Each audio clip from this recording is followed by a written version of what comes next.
আজকে একটা খুব জরুরি আপডেট নিয়ে আপনাদের কাছে এলাম। আপনারা এতক্ষণে জেনে গিয়েছেন, থাম্বনেলও দেখেছেন, অন্যান্য হয়তো সোশ্যাল মিডিয়াতেও দেখেছেন যে আমেরিকা এবার সরাসরি ইসরায়েল ইরানের যুদ্ধে নেমে গেছে এবং যুদ্ধে নেমেই প্রথম যে কাজটা করেছে সেটা হচ্ছে ইরানের 3টি পারমাণবিক কেন্দ্র, যার মধ্যে সবচেয়ে গুরুত্বপূর্ণ পারমাণবিক কেন্দ্রের নাম ফোর্ডো।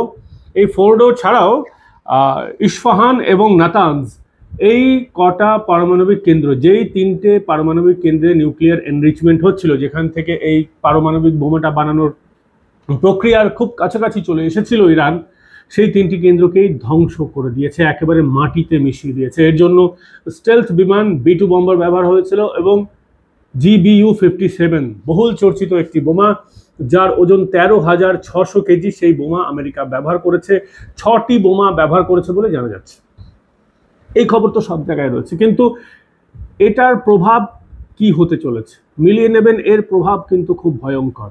এরপর ইসরায়েল আমেরিকার এই যে প্রত্যক্ষ সমর্থন পেল, এতদিন অবধি আমেরিকা এই ধনী মাছ না ছুঁই পানি এভাবে চলছিল, কারণ ডোনাল্ড ট্রাম্প, তার মনে স্বাদ জেগেছিল যে তার একটা দরকার হচ্ছে নোবেল পুরস্কার। তিনি বুঝে গেছেন যে 4-5টা নোবেল তো দূরস্থ, অন্তত কদবেলও তার কপালে জুটছে না। স্বাভাবিকভাবে তিনি এবার আসল রূপটা দেখিয়ে ফেলেছেন এবং জেনারেল আসিম মুনির, পাকিস্তানের যিনি সেনাপ্রধান, তাকে ডেকেছিলেন ঠিক এই কারণের জন্যই যে ইরানের সঙ্গে যখন যুদ্ধ হবে তখন তুমি চুপ থাকবে, এই ইরানকে সমর্থন জানানো হবে, এমনটাই পাকিস্তানের নেতা মন্ত্রীরা বলছিলেন। কিন্তু আপনারা জানেনই পাকিস্তানের বারংবার ছুরি মারার অভ্যাস হচ্ছে এবং পাকিস্তান হচ্ছে আমেরিকার একটা দাস, এর বেশি কিচ্ছু নয়।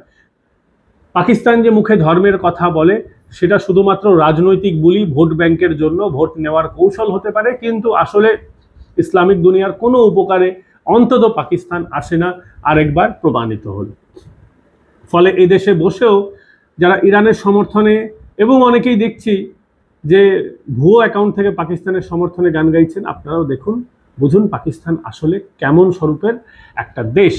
এবার হচ্ছে ব্যাপারটা মূল কনটেক্সটে ফিরে আসি এবং এই ঘটনার পরপরই কিন্তু ইরানে ভয়ঙ্কর একটা রকেট হানা আবার শুরু করেছে ইসরায়েল, এবং ইরানের যে পশ্চিম দিক সেদিকে শোনা যাচ্ছে যে ভয়ঙ্কর সেখানে এই মুহূর্তে হানা চলছে, আকাশপথে মিসাইলের মাধ্যমে ব্যাপকভাবে হানা চলছে। ফলে ফল অফ তেহরান শুধুমাত্র সময়ের অপেক্ষা। খামেনেই, আয়াতুল্লাহ খামেনেই অলরেডি বাংকারে লুকিয়ে পড়েছেন এবং এই খামেনেই ভদ্রলোকের নাম এক এক রকমভাবে উচ্চারণ করা হয়, কেউ খোমেনি, কেউ খামেনেই, কেউ খোমেনেই, এরকম বিভিন্নভাবে উচ্চারণ করছেন। আগের দিন আমি খোমেনি উচ্চারণ করেছিলাম বলে অনেকে আপত্তি করেছিলেন, তো যদি কেউ আপত্তি করে থাকেন, তাদের যদি খামেনেই নামে বেশি পছন্দ হয়, চলুন সেই নামই উচ্চারণ করব আমি। এবার ব্যাপারটা হচ্ছে যে এই খামেনেই ভদ্রলোক অলরেডি ইসলামিক রিভলিউশনারি গার্ডের কাছে নিজের ক্ষমতা হস্তান্তর করে দিয়েছেন। ফলে এখন আর তিনি সরাসরি শাসন চালাচ্ছেন না বললেই চলে, কিন্তু নেপথ্যে এখনও তিনি আছেন, তার প্রভাব আছে, কিন্তু এই প্রভাব আর কতদিন। অলরেডি তাদের ভয়ঙ্কর ক্ষতি হয়ে গেছে। খামেনেইয়ের লোকেশন কিন্তু লিক হয়ে গেছে। আমেরিকা দীর্ঘদিন ধরে খামেনেই লোকেশন জানে, তার সম্ভাবিত লোকেশন জানে, কোথায় কোথায় লুকিয়ে থাকতে পারে, কোন বাংকারে, কোন ফ্লাইট নিয়ে তিনি কোথায় যেতে পারেন, সমস্তটা কিন্তু লিক হয়ে গেছে। এবং এই লিক করার পেছনে পাকিস্তানের একটা বড় ভূমিকা আছে, সেটাও বলছি। কিন্তু যেটা হয়েছে, খামেনেই লোকেশন লিকের পর মোহাম্মদ হোসেন বাকেরি, ইরানের একজন সেনা কমান্ডার ছিলেন, তিনি অলরেডি গুড নাইট হয়ে গেছেন, 72 হুরের কাছে পৌঁছে গেছেন। এবার সমস্যা হচ্ছে কি, এই মোহাম্মদ হাসান বাকেরি, তার তথ্য কে লিক করলো, একটা বড় প্রশ্ন। মে মাসে এই ভদ্রলোকের সঙ্গে বৈঠক হয়েছিল জেনারেল আসিম মুনিরের, এবং জুন মাসেই তিনি টপকে যান। শেষ যে বৈঠকটা হয়েছিল তার জেনারেল আসিম মুনিরের সঙ্গে গল্প গুজব, অনেক কিছু কথা, তথ্য দেওয়া নেওয়া সব কিছু হয়, এবং তারপরেই এই ভদ্রলোক গুড নাইট। এখনো কি আপনাদের বুঝতে কোনো বাকি থাকছে যে পাকিস্তান কিভাবে রোল প্লে করেছিল ইসরায়েল ইরানের যুদ্ধে? যাদের মনে ইহুদিদের প্রতি এত ঘৃণা, তারা কখনো ভেবে দেখুন তো, এই শিয়া সুন্নি নানান রকমভাবে যে ধর্মীয় বিভাজন করা হয়, এটা কি আদৌ ধর্মীয় বিভাজন নাকি পুরোপুরি একটা রাজনৈতিক বিভাজন? এটা একটা জিও পলিটিক্স। এখানে রিলিজিয়ানের, ধর্মের, মাযহাবের কোনো ব্যাপারটাই নেই, কিন্তু গোটাটাই হচ্ছে জিও পলিটিক্সের। এবং ধর্মের ব্যাপার যদি হতো তাহলে তো পাকিস্তান তো ইরানকে সমর্থন করা উচিত ছিল, কিন্তু করেনি, ইসরায়েলের দিকে সরাসরি। এবং আপনারা মজার ব্যাপার জানেন, পাকিস্তান পৃথিবীর একমাত্র পাসপোর্ট যার পাসপোর্টে লেখা থাকে যে পাকিস্তানি পাসপোর্ট নিয়ে ইসরায়েলে যাত্রা করা যাবে না, এবং সেই দেশের সেনা প্রধান ঘুরিয়ে ইসরায়েলকে সমর্থন করছেন। কিভাবে? আমেরিকার কোলে গিয়ে বসে পড়ছেন। আমেরিকার কোলে বসে পড়া মানেই তো ইসরায়েলের পক্ষে থাকা, কারণ আমেরিকা ইসরায়েলের পক্ষ নিয়ে এই লড়াইয়ে আছে। এরপরও কারো কোনো কিছু বুঝতে অসুবিধা থাকে? এবং ইরানের ইস্যুতে আমেরিকা এই প্রথমবার এত ম্যাসিভ স্ট্রাইক করলো। ডোনাল্ড ট্রাম্প নিজে এই বার্তাটা দিয়েছেন যে এখনই যদি শান্তি প্রক্রিয়া চালু না করে তাহলে কিন্তু ইরানের কপালে আরো ভয়ঙ্কর কিন্তু বিপদ রয়েছে। এবং 19টা ইসরায়েলি মহিলা পাইলট, যে 50টা বিমান ইরানের ঘাঁটিগুলিতে হামলা চালাচ্ছে তার মধ্যে 19টা কিন্তু মহিলা পাইলট রয়েছেন। মহিলারা সমাজে গুরুত্বপূর্ণভাবে অংশ নিলে সেই দেশ কতটা শক্তিশালী হয় এটা কিন্তু ইসরায়েল বুঝিয়ে দিচ্ছে বারংবার। মহিলাদের পড়াশোনা না করিয়ে বোরকায় তলায় চেপে রাখলে সেই দেশের উন্নতি হয় না। চোখে আঙুল দেখিয়ে দিচ্ছে কিন্তু এই একটা ছোট্ট দেশ। লড়াইটা ডেভিড ভার্সেস গলিয়াথের মতন। ইরান এত বড় দেশ, তার সঙ্গে এতগুলি দেশের সমর্থন, তারপরেও কিন্তু পারছে না। মাত্র একটা ছোট্ট ইসরায়েল আমেরিকার সমর্থনে কত ভয়ঙ্কর রোল প্লে করেছে। এবং বলা হচ্ছে নাকি এই যে ফোর্ডো নিউক্লিয়ার যে এনরিচমেন্ট প্ল্যান্ট ছিল, এই প্ল্যান্ট পুরোপুরি ধ্বংস হয়ে গেছে। এর সঙ্গে নাতানজ এবং ইস্পাহান, এই দুটি নিউক্লিয়ার এনরিচমেন্ট প্ল্যান্টও কিন্তু পুরোপুরিভাবে ধ্বংস হয়ে গেছে। আরেকটা বিষয় আপনাদের জানা দরকার যে এখন অবধি ইরানের সামরিকভাবে কতটা ক্ষতি হয়েছে। ইরান সবচেয়ে বেশি প্রক্সি যাদেরকে দিয়ে চালায়, সেই হিজবুল্লাহ, হুতি বা হামাস, এদের টপ কমান্ডাররা কিন্তু এখন নেই। এছাড়াও হিজবুল্লাহ যে সিনিয়র কমান্ডার মোহাম্মদ খাদার আল হোসাইনি, তিনি কিন্তু অলরেডি গন, তিনি কিন্তু আর বেঁচে নেই। এছাড়াও ইরানের রিভলিউশনারি গার্ডের দুজন আরও কমান্ডার রয়েছেন, সৈয়দ ইজাদি এবং বেনহাম শারিয়ারি, এরাও কিন্তু গন। এবং সমস্ত টপ যারা কমান্ডার রয়েছেন তাদের খুঁজে কিন্তু তাদেরকে গুড নাইট করে দেওয়া হচ্ছে। বিশেষ করে হিজবুল্লাহ, হুতি, হামাসের তো আর কিছু বেঁচেই নেই, গাজাটাকে তো পুরো সপাট করা হচ্ছে। এবং গাজার গোটা ব্যাপারটা কিন্তু এখন দৃষ্টিটা অন্তত সরে গেছে ইরানের দিকে। তাই বলে গাজায় কি কিছু হচ্ছে না? গাজায় যে মুভমেন্ট হওয়ার সেটা কিন্তু হচ্ছে, কিন্তু গোটা ব্যাপারটাই সরে গেছে ইরানের দিকে।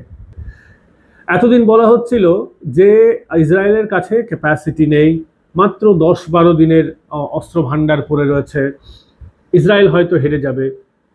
কিন্তু আমেরিকা ময়দানে নামতেই বোঝাই যাচ্ছে কে হারবে আর কে জিতবে।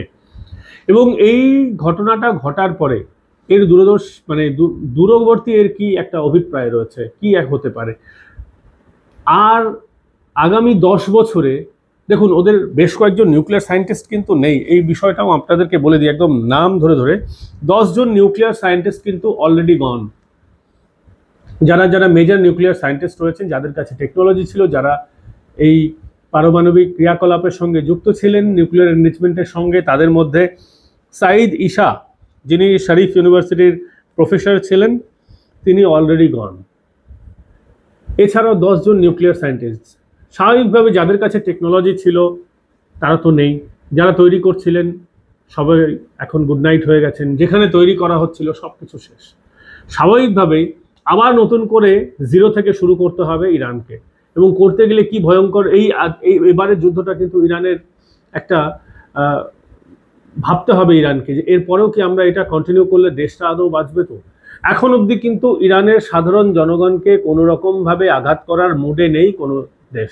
সামরিক জায়গায় নিউক্লিয়ার ফ্যাসিলিটিগুলো, এইগুলোকেই টার্গেট করা হচ্ছে। গাজায় যেভাবে ইসরায়েল পুরো সপাট করে দিয়েছে সেই মুডে কিন্তু নেই। হয়তো করাও সম্ভব না, এবং সম্ভব কি অসম্ভব সেটা তো পরের কথা, অন্তত এখন অবধি করছে না, এটা হচ্ছে বাস্তব কথা। এবং না করার পিছনে কারণ একটাই, ইরানের মানুষগুলো, আবারও বলছি, তারা কোনোভাবেই দায়ী নন, দোষী নন, তারাও তো নিপীড়িত, তারাও তো এই ইসলামিক রেভলিউশনারি গার্ডের দ্বারা অত্যাচারিত, সেখানে এদেরকে মোড়ের মাথায় ঝুলিয়ে দেওয়া হয়, মহিলাদের বোরকা না পরলে কি ধরনের অত্যাচার করা হয়, এই ধরনের ঘটনা তো সবাই জানে। ফলে ওই মানুষগুলো কিন্তু অত্যাচারিত, ওই মানুষগুলোর পাশেও, এবং মানুষগুলো খুব ভালো। আপনারা এই সাউথ ইস্ট এশিয়ার মানুষরা যেরকম হয় অতিথি পরায়ণ, তারাও সেরকম। স্বাভাবিকভাবে তাদেরকে কোনো রকমভাবে টার্গেট করা হচ্ছে না। এবং মনে রাখতে হবে, এই মানুষগুলোও কিন্তু ময়দানে নামছে, ময়দানে নেমেছে, তারাও চাইছে। বিভিন্ন সোশ্যাল মিডিয়া হ্যান্ডেলে দেখা যাচ্ছে কিছু পুরনো ভিডিও আছে, ঠিক কথা, কিন্তু কিছু নতুন ভিডিও আছে যেখানে দেখা যাচ্ছে যে তারা কিন্তু প্রকাশ্যে মুখ খুলছে এই খামেনেইয়ের বিরুদ্ধে, তাদের স্বৈর শাসনের বিরুদ্ধে। ইরান কিন্তু গণতান্ত্রিক রাষ্ট্র নয়। খামেনেই সেই কত বছর ধরে শাসন চালিয়ে আসছেন, কয়েক দশকের বেশি সময় ধরে ইরানের মানুষের কণ্ঠস্বর একেবারে টিপে রেখেছেন। আসলে হয়তো তাদের সিস্টেমেই এটা নেই, কিন্তু এবার খামেনেইয়ের পতন যদি হয় তাহলে কিন্তু একটা সম্ভাবনা থাকছে সেখানেও ডেমোক্রেটিক সেট আপ হওয়ার। কারণ পাকিস্তান হোক, সেখানেও একটা ডেমোক্রেটিক সেট আপের নামে সেট আপ আছে। আমেরিকা যেখানে যেখানে ঢুকেছে সব জায়গায় ডেমোক্রেসির নামে ব্যান্ড বাজিয়ে দিয়েছে, এটা সত্যি কথা। তার থেকে আমি মনে করি এই স্বৈর শাসন থাকে ভালো। কিন্তু এটাও তো ঠিক, মানুষেরও নির্বাচন করার একটা সুযোগ থাকা উচিত। আজকে হয়তো একটা পেটোয়া হয়তো লোকজন বসে আছে, কিন্তু আগামী দিনে তো একটা ডেমোক্রেটিক সেট আপ চালু হয়ে গেলে ভালো লোকদের কিন্তু আসার সম্ভাবনা থাকে। এই সম্ভাবনাটাই দেখিয়েছে যে বোমাটা, তার নাম GBU-57, যেগুলো ইসরায়েলের কাছে এতদিন ছিল না। আমেরিকা সেগুলো নিজেই নিয়ে ময়দানে নেমে পড়েছে। এবার GBU-57 বম, আপনারা অনেকে কমেন্ট করেছেন, জানতে চেয়েছেন GBU-57 বোমাটা আসলে কি। GBU-57 বোমা, যেটা ইসরায়েল যার কাছে ছিল না, যেটার অভাব ছিল, এবং যেটা আমেরিকা নিয়ে ময়দানে নেমেছে, এই বোমাটা 20 ফিট লম্বা, মানে দুতলা বাড়ির সমান, এবং 13,600 কিলো এর ওজন। ভাবতে পারছেন, বোমাটাকে বলা হয় বাংকার বাস্টার। ইরানের এই নিউক্লিয়ার ফ্যাসিলিটি বলা হচ্ছে মাটির 1 কিলোমিটার গভীর অবধি ছিল, অন্তত ধরুন 700-800 ফিট থেকে শুরু করে 1 কিলোমিটার গভীর অবধি। এই বোমা দুটো করে বোমা ফেলা হয়েছে, দুটো করে বোমা, 13,600 কিলো। ভাবতে পারেন, এত ভয়ানক দুটো বোমা ফেলার পর ওখানে আর কিচ্ছু বাকি নেই। কিন্তু তারপরেও বলা হচ্ছে যে সেখানে কোনো রকম নিউক্লিয়ার রেডিয়েশন নেই। অনেকেই বলছেন যে নিউক্লিয়ার রেডিয়েশন কিন্তু নেই এই কারণ এখনো তো ইরান বোমাটা তৈরি করতে পারেনি, সেটাকে অ্যাক্টিভ করতে পারেনি। শুধুমাত্র নিউক্লিয়ার এনরিচমেন্ট হচ্ছিল, মানে তৈরি করার একটা প্রসেস চলছিল স্বাভাবিকভাবে, সেই কারণেই এখন অবধি নেই। কিন্তু একদিন আগেই সেখানে ভূমিকম্প অনুভব হয়েছিল। সেই ভূমিকম্প মাটির 10 কিলোমিটার গভীরে বলা হচ্ছে। স্বাভাবিকভাবেই সেটা টেকটনিক প্লেটের মুভমেন্ট হতে পারে। কিন্তু একটা জিনিস কি আপনারা লক্ষ্য করেছেন, সেটা হচ্ছে যে যখন অপারেশন সিন্দুর চলছিল তখনও কিন্তু পাকিস্তানে এরকম ট্রেমর অনুভূত হয়েছিল। কিছু কিছু আফগানিস্তানের বর্ডারের জায়গাতেও এই ট্রেমর অর্থাৎ ভূমিকম্প অনুভূত হয়েছিল। এ একটা আজব কাকতালীয় ব্যাপার বলেই আমরা মনে করছি। এই ভিডিওটা আপনাদের কেমন লাগলো কমেন্ট করে জানাবেন। ভিডিওটা ভালো লাগলে লাইক, শেয়ার এন্ড সাবস্ক্রাইব করতে ভুলবেন না। আগামীকাল ফের দেখা হচ্ছে অন্য কোনো আপডেট নিয়ে।